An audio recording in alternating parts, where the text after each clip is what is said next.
It's a long weekend at meron kaming gustong puntahan ng family ko. Kaya gumising kami ng maaga at pumiyahe around 3:30 a.m. ng madaling araw. Nakasakay na pala kami ng barge, tamang muni-muni muna, hindi halatang giniginaw. At sa mga oras na ito, sobrang lamig na talaga ng ihip ng hangin. Hindi ko alam kung bakit hindi ako nadala ng jacket, nakakainis. Kaya pumasok na lang kami dito sa loob para bumili ng kape. Buti na lang may coffee vending machine. Kaso, medyo mahal, pero carry na. Tamang outfit check lang muna habang naghihintay sa kape. Charis, by the way, ukay-ukay lang tong OOTD ko. Pagkatapos naming bumili ng kape, bumalik ulit kami sa labas para lamigin. Char! Joke lang po, actually tinignan namin kung malapit na kami sa Mukas, pero hindi pa pala. Kaya ayan, nag-selfie-selfie lang muna kami. At bumalik ulit kami sa loob. And finally, around 5 a.m. ng umaga, nakarating na kami sa Mukas. Anyway, pupunta pala kami sa Divine Mercy Shrine El Salvador. Sobrang tagal na namin gusto pumunta ni Mama doon. And finally, makakapunta na talaga kami. Sobrang kinikilig ako. Hindi pala akong driver today kasi gusto ko lang matulog sa biyahe. Around 7 a.m., nag-stop over kami sa Sakayan Restaurant para kumain ng breakfast. Halal restaurant pala ito and sobrang dami ng kanilang pagkain. Na-overwhelm ako, hindi ko alam kung ano ang kakainin ko. Pero syempre, nakapili pa rin ako at ito pala yung mga in-order namin. May tinulang isda, may kaldereteng kambing, may ampalaya na may itlog at saka tuyo. At nagsimula na po kaming kumain. Kain po tayo!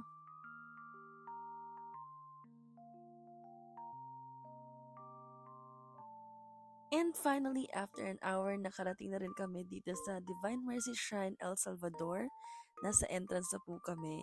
And sobrang excited po namin pumasok kasi first time po namin dito. At nagsimula na po kaming umakyat sa mga hagdanan. Hindi po kami na-inform na may pagganito pala dito. Hindi po kami ready sa mga ganitong pagsubok. Charis! Siya nga pala nagbihis po ako ng dress dito kasi sa mga hindi po nakakaalam, bawal po ang pants at mga above the knee na dress po dito. At ito na nga, nakita na po namin ang super iconic na statue ng Divine Mercy Shrine. Wow! Sobrang ganda po talaga, nakaka-amaze po. Sa mga moment na ito po, sobrang na-amaze din talaga ako. Hindi ko ma-explain kung ano yung nararamdaman ko. Basta sobrang ganda niya.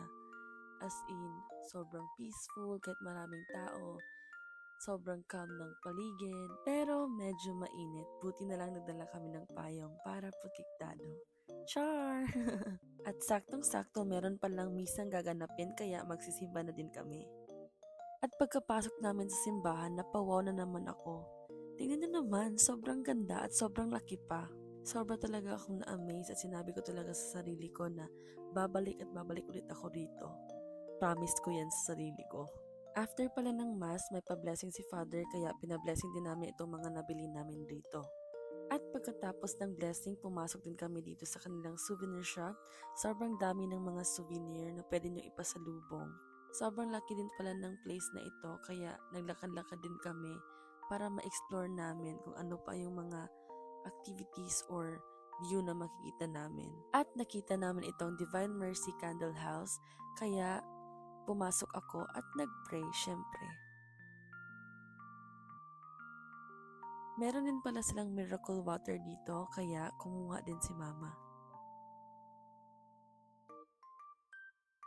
At nagtingin-tingin na ulit kami sa mga souvenirs kaya napabili din ako itong birthstone na rosary para sa mga ka-workmates ko. Sana magustuhan nila itong pasalubong ko. Nilibo talaga namin ang buong Divine Mercy Shrine. Marami ding nagpipaint sa mismong shrine. Ayan, sobrang ganda kahit hindi pa tapos. Nalibot na namin lahat pero isa lang ang hindi pa namin napupuntahan. At ito ay yung mismong heart ng shrine or your mini altar. Dahil bago ka pumasok dyan, meron ka munang aatenan na orientation. And sadly, hindi kami nakaabot sa orientation kaya babawi na lang kami pagbalik namin rito. Bago kami umalis, nag-picture-picture muna kami. Buti na lang, meron akong dalang mini tripod. Pero hindi nila alam na ipaprank ko sila.